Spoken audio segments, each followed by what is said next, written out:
오늘 우리에게 주시는 하나님의 말씀은 마가복음 9장입니다. 14절부터 합독하십니다.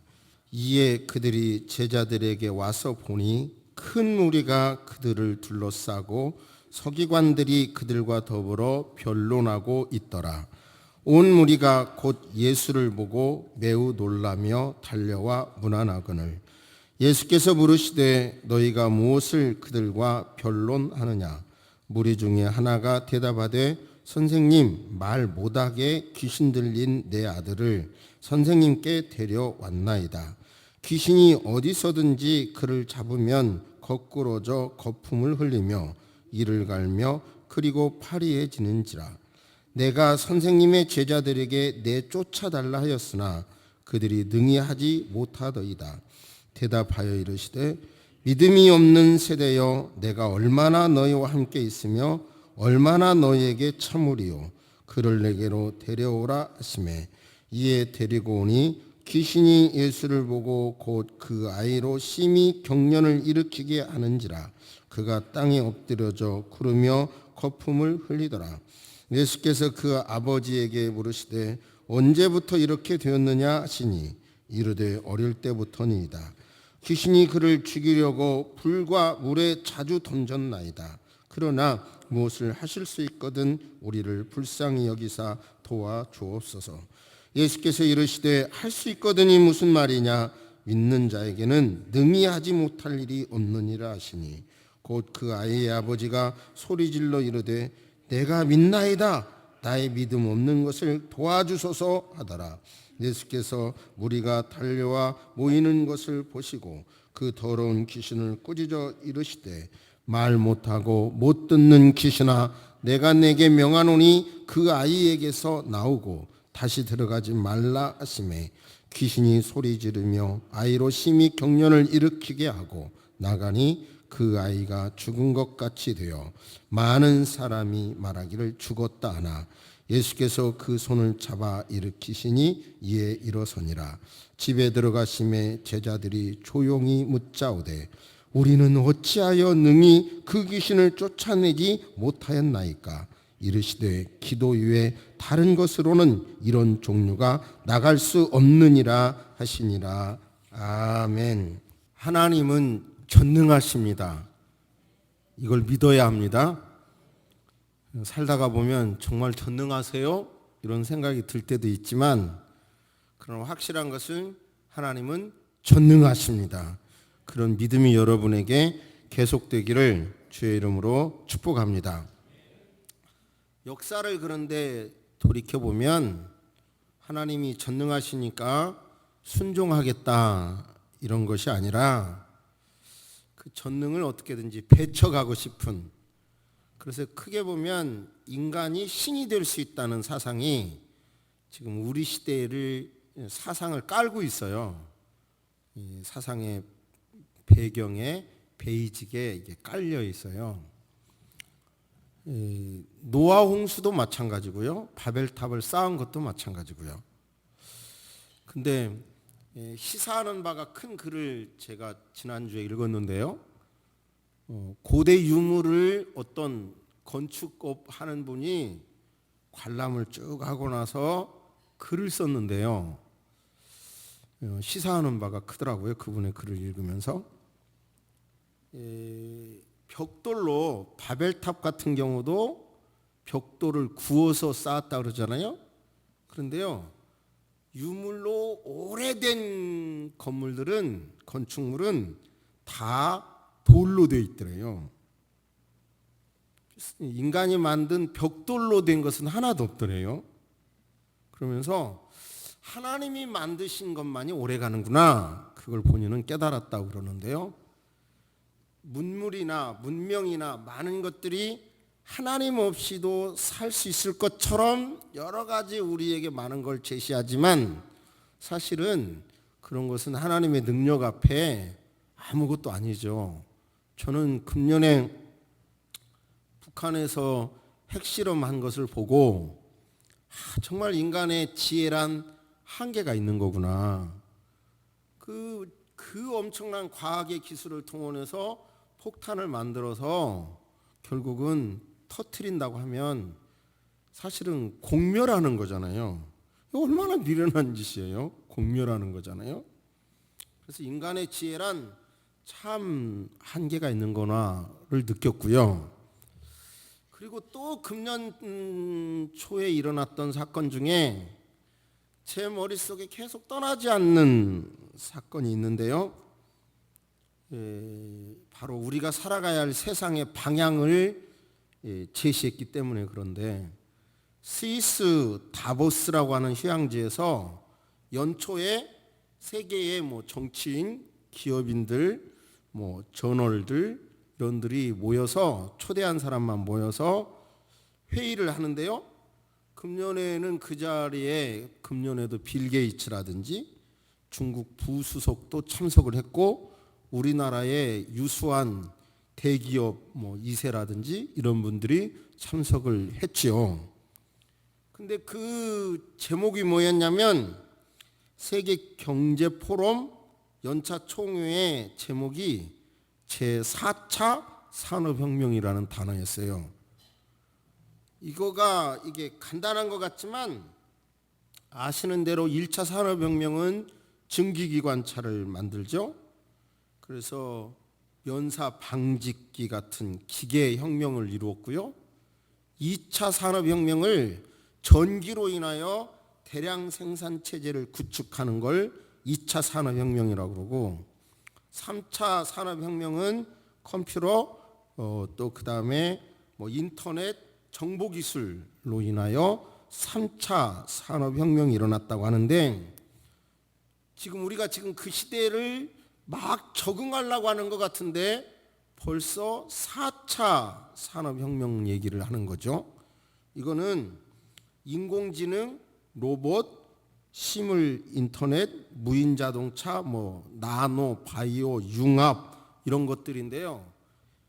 전문가들은 우리가 생각하는 것보다 더 빨리 그리고 엄청난 범위에서 이런 것이 과거의 기존 기술이나 이런 우리 생활 습관을 파괴하고 기존의 직업도 없애버리고 새로운 직업이 막 뜰 거라고요. 우리가 생각하는 것보다 훨씬 강력하게 훨씬 빠르게.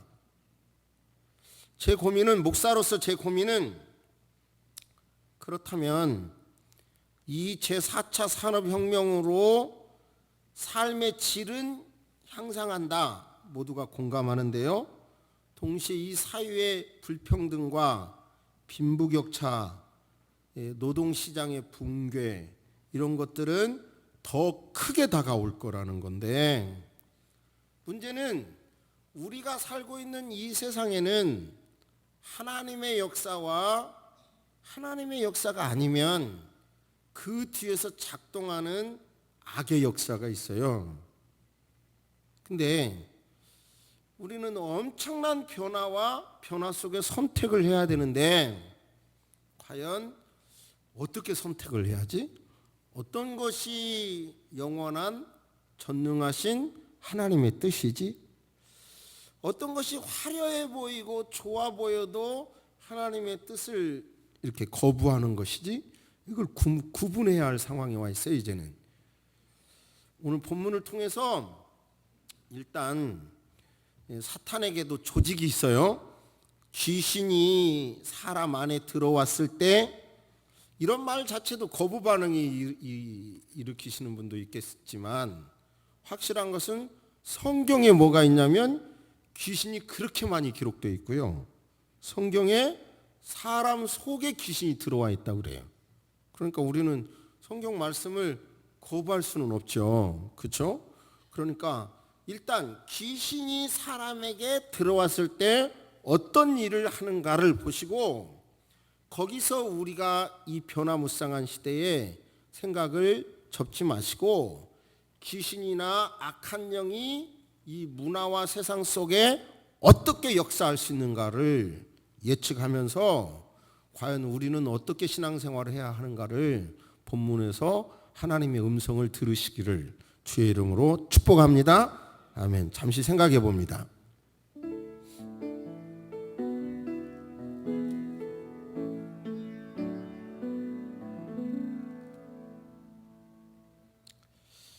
이제 예수님께서 베드로, 요한, 야고보를 데리시고 변화산상에 올라가셨잖아요.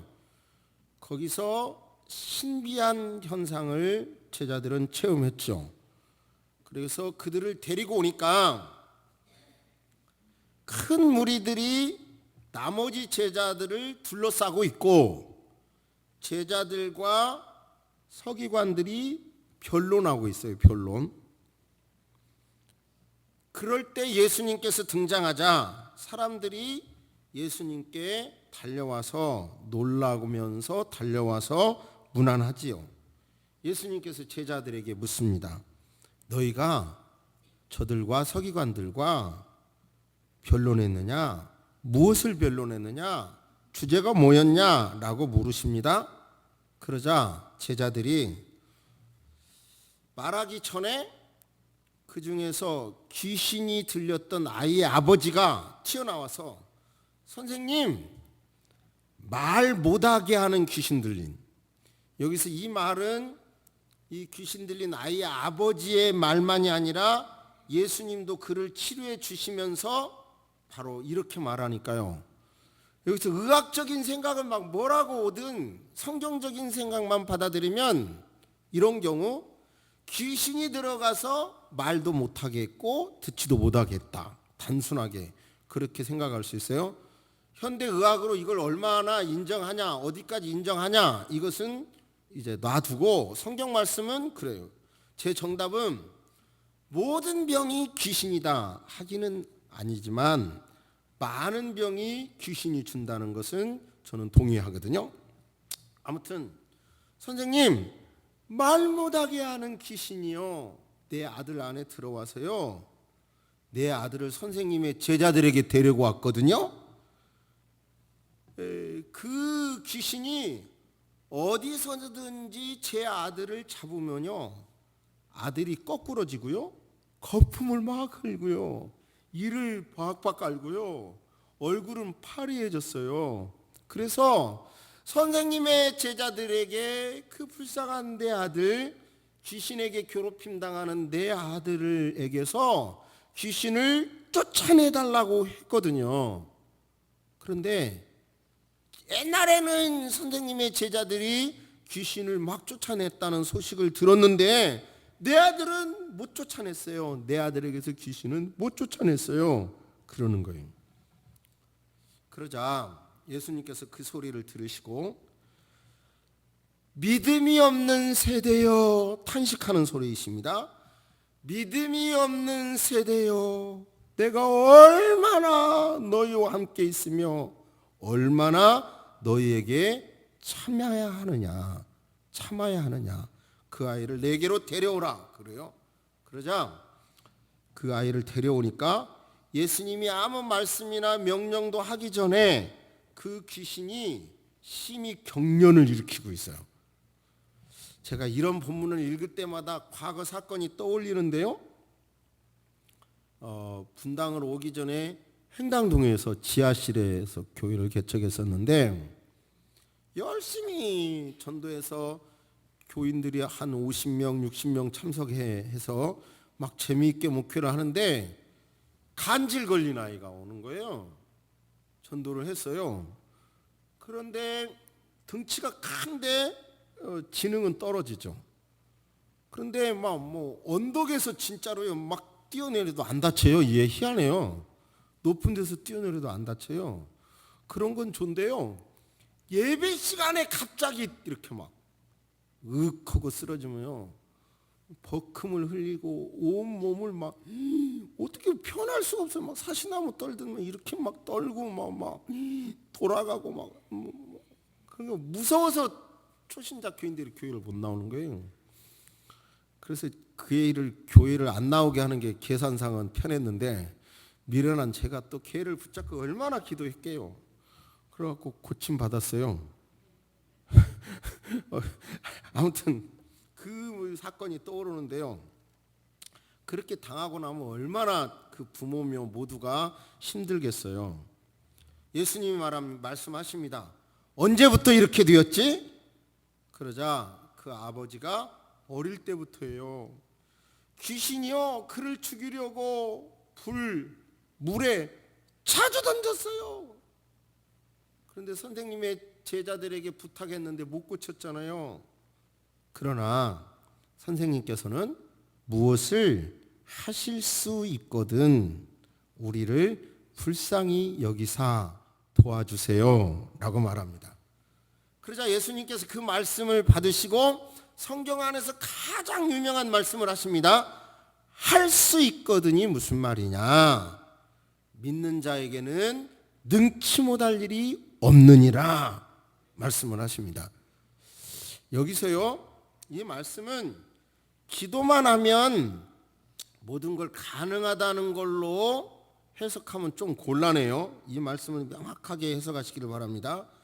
그러자 예수께서 결국은 더러운 귀신을 꼭 귀신을 말할 때는 더럽다고 말해요. 하는 일이 더럽게 하니까 더러운 귀신아 그 사람에게서 나가고 다시 들어가지 말라. 그러니까 아이가 소리를 지르고 경련을 일으키면서 귀신이 나가니까 죽었다 할 정도로 이제 쓰러집니다. 예수님이 이렇게 세워주셨는데 이제 사건이 다 끝나고 난 다음에 제자들이 물어요.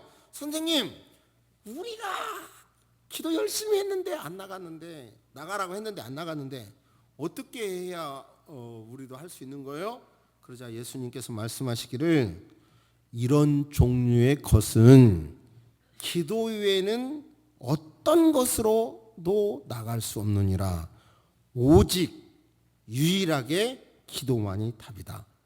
여기서 핵심을 잘 정리해야 돼요. 귀신을 쫓는 것은 뭐예요? 기도만이다. 그런데 여기서 정확한 이 본문 안에서 정확한 뜻은 기도로 해결되는 게 아니라 믿음이 있는 기도가 귀신을 쫓는다. 이렇게 딱 해야 문장이 정확한 문장이 돼요. 한번 따라서 하십니다. 믿음 있는 기도가 악령을 이긴다. 그러니까 그냥 기도가 아니라 믿음 있는 기도가 악령을 몰아내는 거고요. 예수님께서는 수로보니게 여인이 내 딸에게서 귀신을 쫓아내 주세요. 몇 주 전에 우리 말씀 묵상했잖아요. 그렇게 말을 하자 예수님께서 아주 참 인격적으로 굉장히 무시당하는 말을 하셨죠. 자녀들을 배부르게 할지니 자녀들의 빵을 집어 개들에게 던지는 것이 마땅치 아니하다. 그러자 이 여인은요 그 말에 짓눌려 가지고 자존심 상하고 화가 나서 됐거든요. 그런 게 아니라 그래도 개들도 주인의 상 아래 떨어진 부스러기는 주잖아요. 그거라도 주세요. 이렇게 말한다고요. 그 믿음을 드러내기를 주님은 원하시는 겁니다. 그러니까 저와 여러분도 기도를 오래 하는 것도 중요하지만 믿음 있는 기도가 귀신이 주는 수많은 이 본문의 경우는 질병, 귀신이 주는 질병이라든지 사건을 해결해 주신다는 것을 믿으시기를 주의 이름으로 축복합니다. 지금 제 말씀은 제가 드리고 싶은 말씀은 금년 연말 아니 연초 작년 연말 금년 연초 세계 역사 세계의 경제 흐름 중국이 고성장을 이제는 멈췄다 미국이 오히려 경제가 안정돼서 환율 문제 북한의 핵폭탄 문제 남북 통일의 이런 문제 막 이렇게 복잡하게 얽히는 이제 오늘은 다보스 포럼 얘기까지로 했잖아요. 이런 얽히는 상황을 바라보면서 목사인 제 마음에 드는 것은 두려운 것은요. 사탄은 체계를 갖고 있어요. 조직을 갖고 있어요. 사탄은 공중권세 잡았다고 합니다. 성경은 에베소서 2장 2절에 공중권세 잡았어요. 그러니까 하나님의 역사가 하나님이 통치하는 이 역사 속에 사탄, 마귀, 귀신, 이 악령의 무리들은 개인에게도 들어가고 이데올로기 속에도 들어가고 통치자에게도 들어가고 제도 속에도 들어간다는 거예요. 우리는 그것을 놓치면 안 돼요. 제가 북한의 그 주체 사상은 성경을 놓고 보니까 성경을 뒤집은 거고, 그것은 하나의 개인을 숭배하는 거기 때문에 이거는 신앙이다. 그리고 종교학에서도 주체 사상을 북한을 하나의 종교 집단으로 본다. 이런 말씀 드렸잖아요. 근데 이런 논문을 여기 한국정신문화연구원에서 정대일이라고 하는 분이 박사 논문으로 썼더라고요. 우리 청년회에서 아마 2월 달에 한번 초대해서 그분의 강의를 들어보려고 하는데요. 근데 그분 강의를 들어보면요, 집단주의 있잖아요. 집단. 나라 전체를 종교 집단으로 한 그런 사상에 대해서 연구도 하고 기독교와 연관된 것도 연구를 했는데요. 한마디로 이런 것도 뭐냐면 악의 영이라는 거죠. 여긴 밖에 나가서 이런 말하기는 어렵지만 기독교적인 성경적인 관점에서 보면 북한의 주체 사상으로 인하여 개인을 숭배하는 것도 이것도 악한 영의 작품인 거예요. 계속 말씀드리면요, 이슬람, 신매덕이 되는 이슬람 교도, 그것도 결국은 그 이슬람 교도의 사상도 이건 정말 이슬람의 지금 근본주의자들, 어떻게 보면 세계 역사는 기독교의 문명과 이슬람의 거대한 충돌로 보는 것도 굉장히 일리가 있는데요. 결국은 그런 속에서 역사하는 것도 결국은 뭐예요? 이것이 악한 영과 관련이 있다는 거고요. 그리고 예를 들어서 지금도 성경에 보면 민수기 25장에 보면 시딤이라고 하는 곳에 출애굽 백성들이 가서 그 여인들의 향수와 미모에 빠지죠. 그리고 그들과 이제 관계를 가지면서 그 여인들이 이끄는 대로 그들의 신인 바알불에게 제사하죠.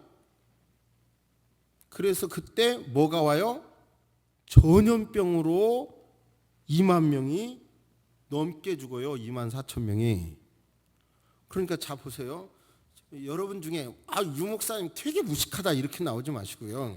그냥 성경만으로 말씀드리면 엄청난 전염병으로 사람들이 막 이렇게 죽어나가는 것도 결국은 악한 영과 관련이 있는 거예요.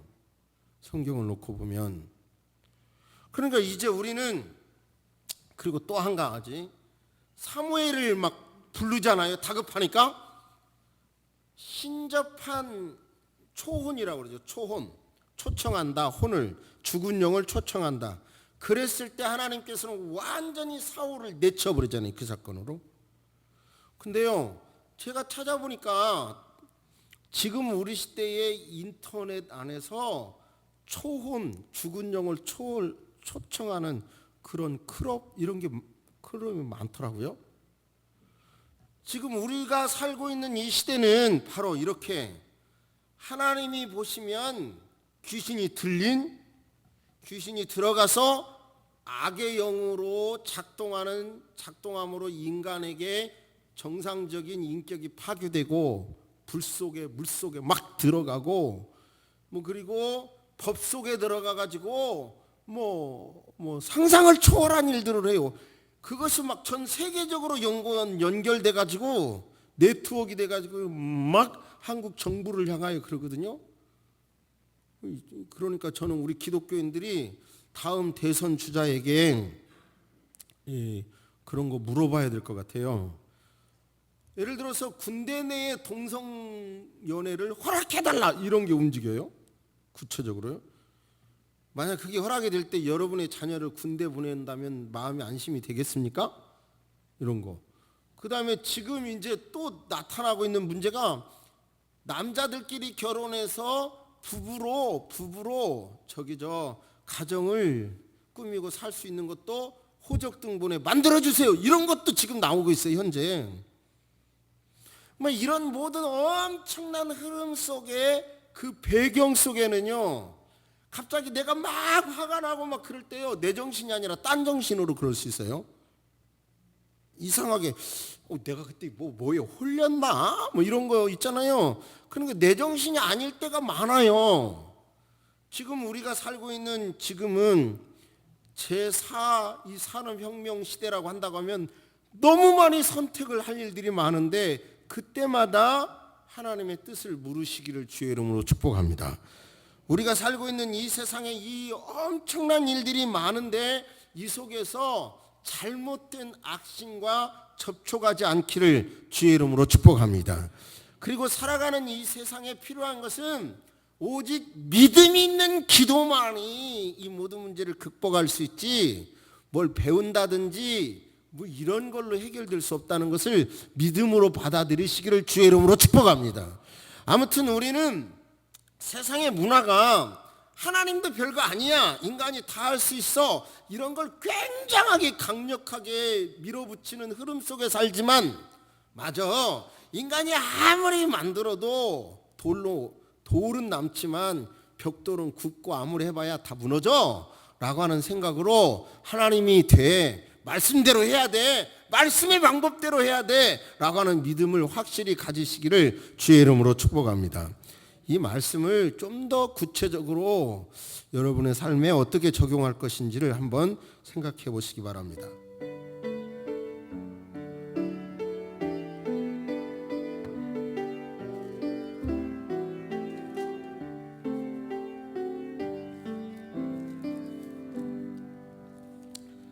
기도의 모델을 좀 자세히 조금 더 설명드릴게요.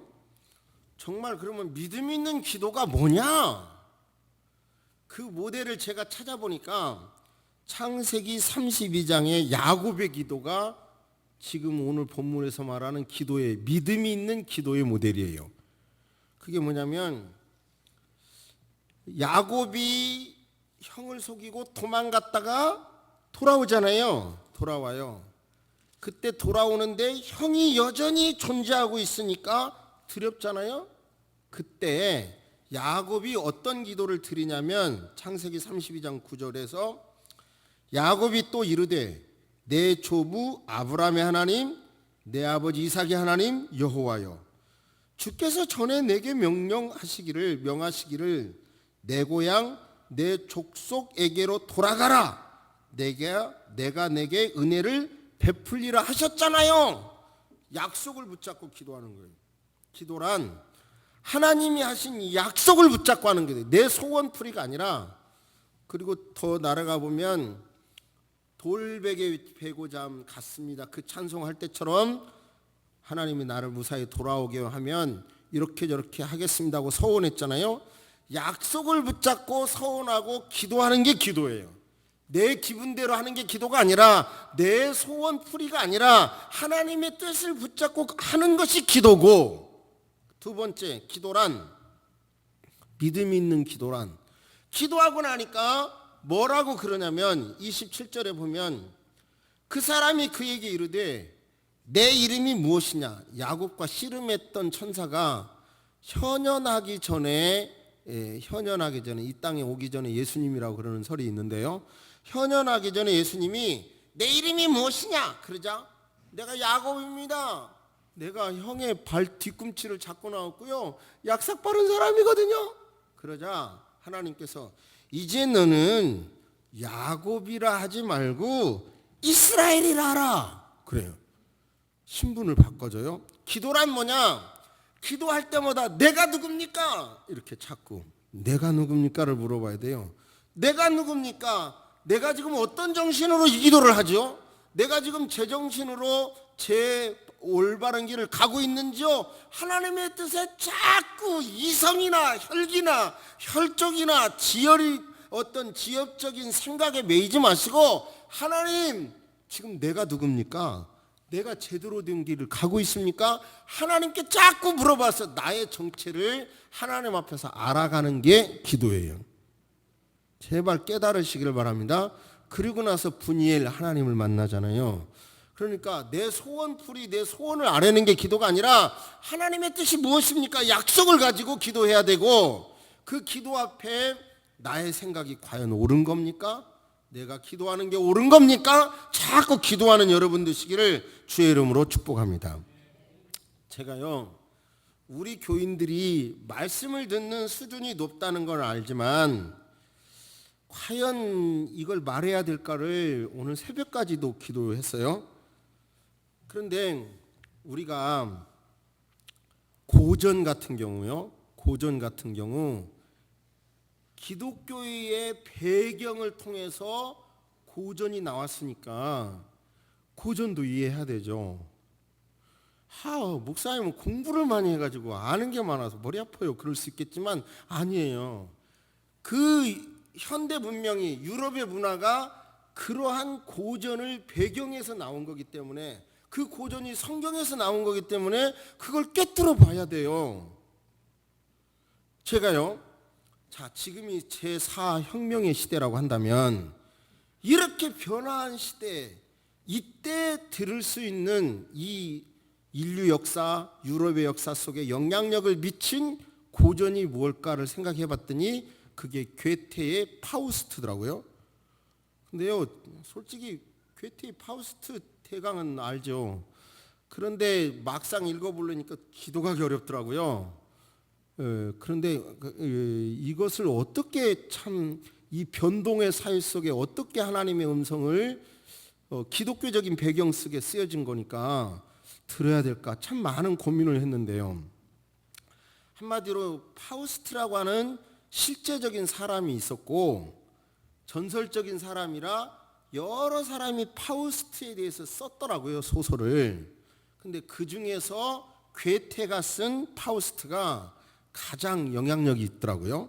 그러니까 지금도 독일 사람들이 가장 많이 읽어야 하는 책이 뭐냐 그러면 성경, 그 다음에 파우스트라고 한대요. 그렇게 현재도 영향력이 있는데, 잘 아시는 대로 세계 3대 문호, 셰익스피어, 도스토옙스키, 괴테 이렇게 말하잖아요.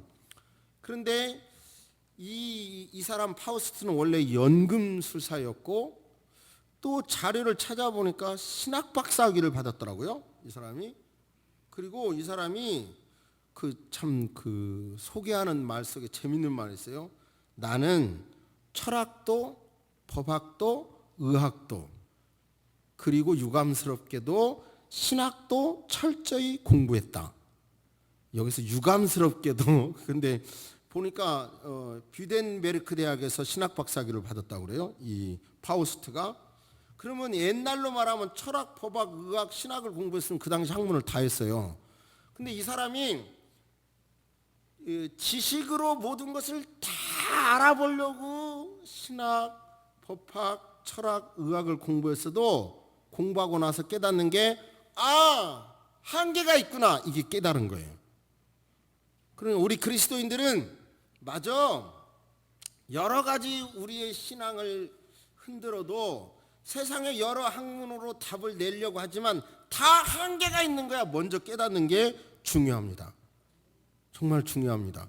그런데요, 여기서 저에게는 아주 찡한 것이었는데, 그 한계를 느끼고요, 악마의 도움을 얻어요. 악마의 도움을 얻어요. 악마와 계약을 해요. 그러니까 이제 악마가 세월을 초월해가지고 능력을 막 그에게 주어요. 그래서 전설적인 미녀 헬레네를 불러주고요. 그리고 그녀와 결혼을 하게 하고요. 뭐 그러는데 친구들이 이제 그만 기독교로 다시 돌아와라. 기독교에서 벗어나는 그런 악마가 원하는 일을 하는 거 그만하고 돌아와라. 그렇게 해도 끝내 그가 순간에 지옥에 떨어졌다는 내용으로 1부가 끝나고요. 2부에서는 이제 그 메피스토에게 능력을 받아가지고 엄청난 일들을 해요. 그런데 이제 이 마귀가 타락을 시키려고 해보니까 너무 늙은 거야. 그러니까 젊은 사람으로 바꿔주세요. 그러니까 20대 젊은 사람으로 바꿔줘가지고 막 관능적인 뭐 또 미적인 이런 타락을 다 해봐요.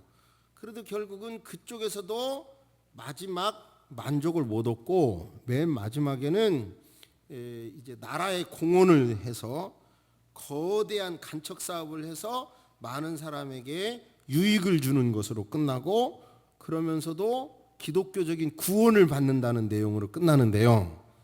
자체가 어려운 얘기지만 여기까지 말씀을 드리고, 우리는 기독교 신앙으로 이렇게 살다가 보면 초라할 수 있어요. 신앙이 있는 것 같아도 없는 사람들은 잘 나가는데, 왜 이렇게 나는 기독교 신앙으로 가려고 할 때 이렇게 초라하지? 그럴 때 좀 엉뚱한 뭐를 막 받고 싶은 데가 있는 거예요. 쉽게 말하면 내 영혼을 팔아, 마귀에게라도 팔아서 이런 일을 하고 싶다는 욕심이 들 수 있는데, 그걸 조심하시기를 주의 이름으로 축복합니다.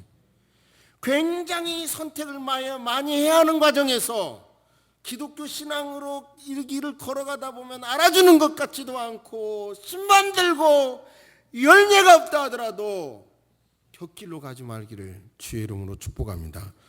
다른 방법을 찾지 말기를 주의 이름으로 축복합니다.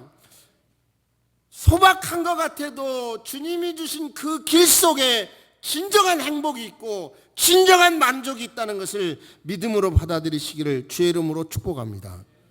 그리고 성경적인 내용은 설명하려고 하는 게 아니잖아요. 논증이 아니에요, 성경은. 그러니까 저와 여러분이 아멘으로 받는 거지, 세상적인 지식으로 이런 것을 논증하려고, 성경의 진리를 논증하려고 어느 정도는 하겠지만 그 논증이 궁극적인 답이 아니고 성경의 진리는 아멘으로 받는 것이라는 것을 받아들이기를 주의 이름으로 축복합니다. 그러므로 아무튼 정리해보면, 우리 시대에 지금 개인의 몸이나 개인의 생각이나 개인 어떤 이데올로기나 어떤 단체나 정치인이나 법이나 특별히 문화, 이 속에 엄청난 악의 역사합니다. 지식 속에도. 그 속에서 정신 차리지 못하면 순간에 넘어갈 수 있으니까 우리는 바른 예수님의 방법으로 외롭더라도 소박하더라도 그 길을 걸어가시고, 여러분에게 허락해 주신 가정 안에서 만족하시고, 여러분에게 허락해 주신 교회 안에서 만족하시고, 여러분이 그렇게 살아갈 때 당당하게 아름다운 모습을 이뤄내게 되리라 믿습니다. 그러면 우리가 부족할지라도 그런 야곱이 드린 기도처럼 믿음의 기도 할 수 있거든요. 무슨 말이냐? 믿음의 기도가 있으면 우리가 연약한 것 같지만 세상의 제도 속에서도 할 수 있거든요. 무슨 말이냐? 내 안과 너 안에서 역사하는 귀신의 역사에 대해서도 할 수 있거든요. 무슨 말이냐? 믿는 자에겐 능치 못함이 없어 라고 하는 믿음으로 살면 연약한 것 같아도 모든 것을 이길 수 있다는 믿음을 가지시기를 주의 이름으로 축복합니다. 할렐루야, 아멘. 살아계신 하나님 아버지, 할 수 있거든요. 무슨 말이냐? 믿는 자에게는 능치 못할 일이 없느니라. 바른 믿음이 있을 때 하나님 아버지, 이런 기도가 확실히 나타난 것을 깨닫게 하여 주시니 감사합니다. 악한 영이 개인이나 사회나 법이나 문화 속에 와서 우리를 하나님과 멀어지게 하고 신앙을 떨어뜨리려고 하는 운동이 너무나 강력하게 일어나고 있습니다. 하나님 아버지, 전쟁의 공포 속에도 몰아넣고 있고, 악한 세력이 아버지 하나님 한 나라의 백성들을 모두를 괴롭히고 바른 눈을 뜨지 못하도록 의식을 막아버리는 현상도 얼마든지 일어나고 있습니다. 이런 악의 세력이 아무리 강해 보여도 아버지 하나님, 바른 믿음과 가치관을 갖고 기도할 때는 할 수 있거든요. 무슨 말이냐? 믿는 자에게는 능치 못한 일이 없다라고 하는 역사가 지금도 계속해서 일어나게 될 줄로 믿습니다. 새소망 교회를 들어서 이 땅에 거룩한 역사를 이루어 주옵소서. 아버지 하나님, 이 강단의 메시지를 통하여 의식이 바로되게 하시고 바른 신앙을 가질 수 있도록 하나님 도와주옵소서. 이 땅을 고쳐 주옵소서. 대한민국의 한반도의 평화 통일이 이루어지도록 바른 정책을 제시할 수 있도록, 교회가 사회에서 거룩한 공동체로서의 사역을 감당할 수 있도록 하나님 도와주시옵소서. 지금은 우리 주 예수 그리스도의 은혜와 우리 하나님의 놀라우신 사랑과 성령님의 감화감동 교통하심이 이제로부터 영원토록 함께 있을지어다. 아멘.